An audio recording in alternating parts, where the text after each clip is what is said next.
In the previous chapter, the MC tells Queen that he will quit the school after she chose him as her opponent for the Wilds League.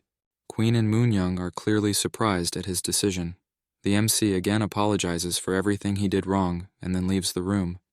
After the MC closes the door behind him, Queen quickly turns to Moonyoung with puppy dog eyes looking for help. Moonyoung asks Queen how she manages to hide her cute expressions like this, and that she might just expose how shy Queen really is to the world. Queen tries to tell Moonyoung that she never wanted this to happen. Moonyoung teases Queen as if she were a baby. Queen, being the tsundere she is, tries to play off her concern about the MC, and Moonyoung, finding Queen's actions extremely cute, controls her urges to tease her more. After school ends, Dal follows MC, asking him to slow down so that they can walk together. She asks him if the rumors of him wanting to drop out are true, and tells him that he can't quit just because of such trivial matters. MC suddenly stops after hearing Dal and asks her not to follow him since he is not in a mood to talk to anyone. He dashes away after saying so, and Dal just stands there dazed for a while and thinks that the MC has a strange charm to him before chasing after him again. Meanwhile, while riding her bike, Moonyoung thinks that if the MC really decides to drop out her plans, would go down the drain. But putting that aside, the more important issue she is concerned about is that Queen is riding the bike behind her, even though Queen used to say that riding on the back of a bicycle was lame. Queen tries to protest by saying that she had no choice since her car hadn't arrived, but Moonyoung says that she saw Queen's limo parked in front of the school with her own eyes. Moonyoung then tells Queen that she should have gone easy on the MC if it bothers her so much. And why is the great Queen so uneasy over a boy, she asks. Moonyoung then tells Queen about the MC's situation, about how he is on a tight spot raising his 2 siblings while attending school himself, and that he earns for his living expenses through a part-time job and only goes to the school because of the scholarship. Moonyoung agrees to help Queen as they ride to the MC's house. Meanwhile, at MC's part-time job, Dal is still trying to cheer the MC up. She tells him that he could be a model for the work clothes he's wearing, and even the way he sprays water is just awesome. Even after his job, she keeps following him around, asking if he's going home, and that if he doesn't answer her, she will follow him all the way to his house and introduce herself to his family. The MC finally snaps and tells her to stop it. Dal gets surprised at his sudden outburst, and the MC explains to her that this is the serious reality of his life, and that he doesn't have time to joke around with her like this. While the MC tries to leave, Dal calls to him asking if he wants her to give him a smooch. MC is confused, but Dal says that she was just trying to cheer him up before, and that she really wanted him to feel better. She promises not to joke around, and says that if they smooch, he might feel better. She closes her eyes and tells him to go ahead. She waits for a while and then leans in, but after a while of not getting any response, she opens her eye to see that there is no one there. As he reaches his house, he notices someone waiting outside. Moonyoung says that they somehow ended up near his house. Dal is not thrilled to see them there and asks them to leave.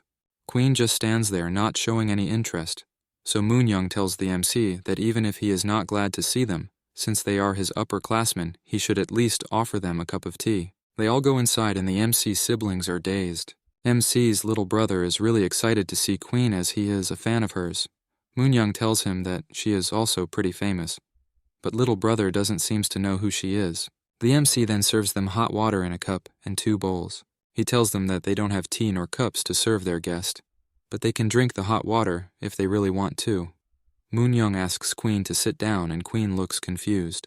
Queen asks if there shouldn't be a cushion for her to sit on, and Dal tells Queen that the noblewoman should just leave.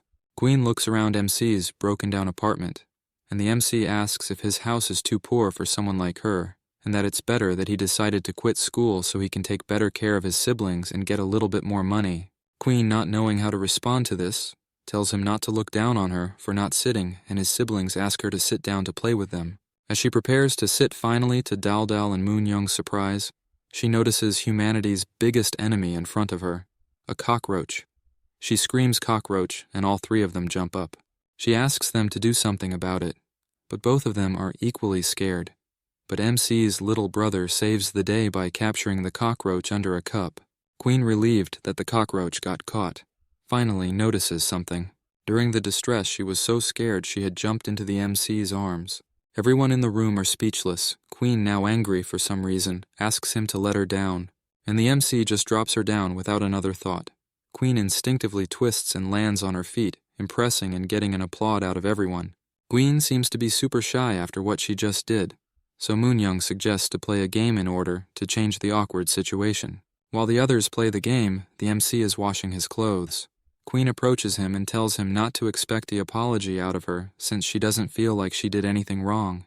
She tells him that he has mistaken the Wilds League as some school sport festival. Even if the participants are students, they are still professionals who qualified through tournaments. She tells him that he won't be looked down upon for being poor. She goes on to say that it's not a shameful thing to lose against a professional fighter, let alone a champion of the Wilds League.